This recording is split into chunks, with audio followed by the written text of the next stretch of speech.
क्या हुआ? जब श्री राम की प्राण प्रतिष्ठा से पहले सामने आए उनके असली जिनका वंशज जिंदा सबूत देख मुस्लिम देश में छाया हड़कंप। क्या योगदान होने वाला है रघुकुल नंदन के इन वंशजों का? राम मंदिर के उद्घाटन में आखिर कौन है? सूर्य वंश के कुल को आगे बढ़ाने का दावा करने वाले ये लोग और क्या है?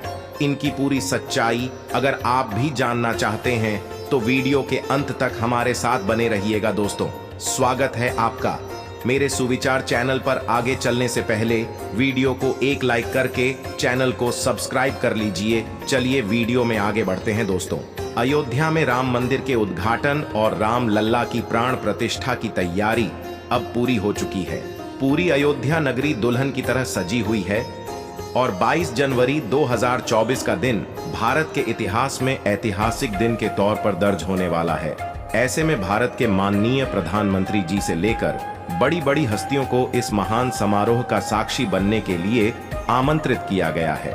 लेकिन अयोध्या के राजा श्री राम जब सालों बाद अपनी नगरी में लौट रहे हैं तो ऐसे में उनके वंशजों का फिर से अस्तित्व में आना और राम लल्ला की प्राण प्रतिष्ठा में भागीदारी निभानी बेहद जरूरी हो जाता है। दोस्तों, आपको बता देते हैं कि श्री राम रघुवंशी थे। इस वंश की जड़ें इक्ष्वाकु और सूर्य वंश से जुड़ी रही हैं।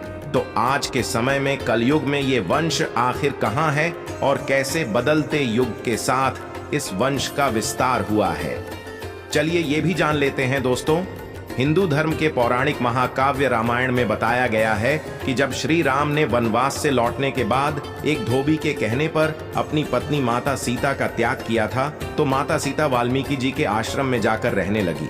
वहां उन्हें लव और कुश नाम के पुत्र प्राप्त हुए। लेकिन माता सीता के वियोग के बाद भी श्री राम ने कभी दूसरा विवाह नहीं किया और मर्यादा पुरुषोत्तम बने रहे।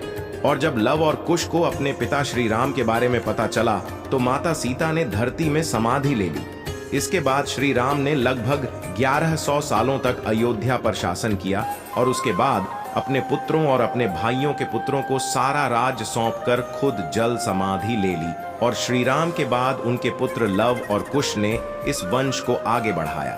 समाधि लेने से पहले श्री राम ने कुश को दक्षिण कौशल कुश स्थली और अयोध्या राज्य सौंपा। वहीं लव को पंजाब का राज्य सौंपा गया और लव ने लाहौर को अपनी राजधानी बनाया। इनके अलावा श्री राम के भाई भरत के 2 पुत्र तक्ष और पुष्कल थे। लक्ष्मण जी के पुत्र चित्रांगद और चंद्रकेतु और शत्रुघ्न जी के पुत्र सुबाहु और शूरसेन थे। मथुरा का नाम पहले शूरसेन था, इसीलिए पूरा राज्य इन सभी में बांटा गया। बताया जाता है कि जब श्री राम जल समाधि लेने जा रहे थे तो वह भरत का राज्य अभिषेक करना चाहते थे, लेकिन वे नहीं माने। तो इसीलिए श्री राम ने दक्षिण कौशल प्रदेश यानी छत्तीसगढ़ में कुश और उत्तर कौशल में लव का अभिषेक किया। इसके बाद राजा लव से राघव राजपूतों का जन्म हुआ, क्योंकि लाओस और लाहौर में राज्य करने के बाद ये गुजरात गए, जहां उन्होंने सिसोदिया वंश की नींव रखी, जिनमें बड़गुजर ग्यास और सिकरवारों का वंश चला। इनके अलावा सिसोदिया राजपूतों के वंश में वह चला और गहलोत भी लव के वंश के भावी राजा हुए। हालांकि इस समय लव के वंशज कहां हैं, इनके बारे में कोई भी खबर नहीं है। लेकिन राजा कुश के वंशज आज भी श्री राम के जिंदा वंशजों के रूप में इस धरती पर मौजूद है। इतिहास बताता है कि कुश से कुशवाह राजपूतों का वंश चला, कुश से अतिथि और अतिथि से निषधन, निषधन से नर, फिर नर से नव हुए और यह वंशावली आगे बढ़ते बढ़ते महाभारत काल तक पहुंची, जहां कुश की 50वीं पीढ़ी में शल्य हुए, जो महाभारत युद्ध में कौरवों की ओर से लड़े थे। माना जाता है कि जो लोग खुद को शाक्य वंशी कहते हैं वे भी श्री राम के वंशज हैं। राजा कुश ने अपना राज्य पूर्व की तरफ फैलाया था और आज भी माना जाता है कि थाईलैंड के राजा श्री राम के वंशज ही थे। तभी तो आज भी थाईलैंड में रामायण को पूरा महत्व दिया जाता है और यहाँ के राजा को राम की उपाधि देने का चलन है। तो साबित होता है कि वर्तमान में जो सिसोदिया, कुशवाहा, मौर्य, शाक्य, बैचला और गहलोत को मिलाकर जो राजपूत वंश है वे सभी भगवान प्रभु श्री राम के वंशज हैं। इसके अलावा अगर आप हिंदू पुराण के पन्ने पलटेंगे तो पता चलेगा कि पुराण में लव और कुश के वंशजों के अलावा 30 और सूर्यवंश कुल के राजा पैदा हुए, जिनमें एक गौतम बुद्ध भी है। इसीलिए आज भी बौद्ध धर्म को मानने वाले लोग रामायण को पूरा सम्मान देते हैं और खुद को हिंदू कहते हैं। लेकिन अब सवाल ये उठता है कि क्या वर्तमान समय में भी श्री राम के वंशज मौजूद हैं और हजारों साल पहले श्री राम के वंशजों के इतिहास का सवाल फिर क्यों उठाया गया।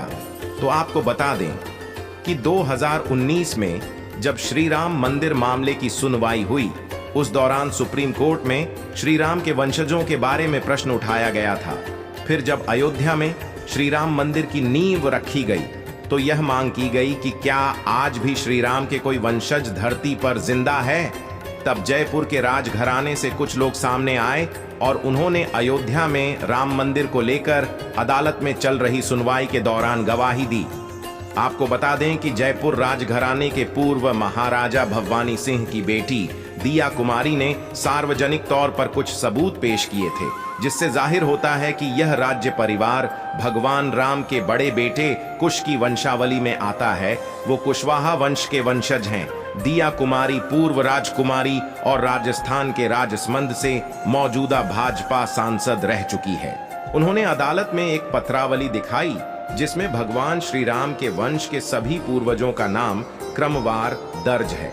इसी में 289 व वंशज के रूप में सवाई जय सिंह और 307वें वंशज के महाराजा भवानी सिंह का नाम लिखा है।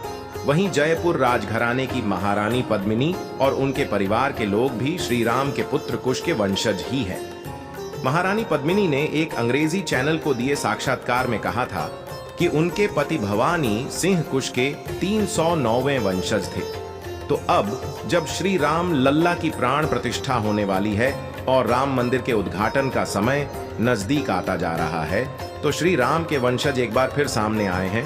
हमारे हिंदू धर्म में परिवार के सदस्य जब भी कोई शुभ काम करते हैं तो पूरा परिवार एक साथ उसकी खुशियां मनाता है। उसी तरह जब राम लल्ला पूरे 500 सालों के इंतजार के बाद अयोध्या वापस आ रहे हैं, तो अब श्री राम के वंशज भी उसमें अपनी भागीदारी देना चाहते हैं, जिसके लिए ये लोग श्री राम को समर्पित सरयू तट पर 2121 को लिए श्री राम महायज्ञ करने वाले हैं। बताया जा रहा है कि इस महायज्ञ में अलग अलग राज्य के करीब 10,000 रघुवंशी आहुति डालेंगे। इस महायज्ञ के लिए सरयू नदी पर 60 एकड़ की जमीन पर हवन कुंड और टेंट सिटी बनाए जा रहे हैं। यज्ञ कराने के लिए बनारस से एक प्रधान आचार्य और 1000 सहायक आचार्यों को आमंत्रित किया गया है। साथ ही नेपाल के 21,000 पंडित भी इस महायज्ञ में शामिल होने वाले हैं। सिटी पैलेस जयपुर के पैथी खाना में 9 दस्तावेज और 2 नक्शों में भी अयोध्या के जयसिंहपुरा और राम जन्मस्थान पर सवाई जयसिंह के अधिकार होने के सबूत मौजूद हैं, जो बताते हैं कि अयोध्या पर सालों पहले जयपुर के कुशवाहा वंश का अधिकार था। तो दोस्तों, ये साबित हो चुका है कि आप भी श्री राम की वंशावली भारत में मौजूद है और लगातार बढ़ती ही जा रही है। हम सभी श्री राम के वंशज हैं, क्योंकि त्रेता युग से पहले ही हमारा भारत अखंड भारत हुआ करता था और हम सभी उन्हीं की संतानें थीं। दोस्तों, आशा करते हैं कि आपको यह वीडियो पसंद आया होगा। श्री राम के भक्त होने के नाते कमेंट में जय श्री राम जरूर लिखें और सनातन धर्म से जुड़ी ऐसी ही रोचक वीडियो को देखते रहने के लिए मेरे सुविचार YouTube चैनल को अभी सब्सक्राइब करें। धन्यवाद।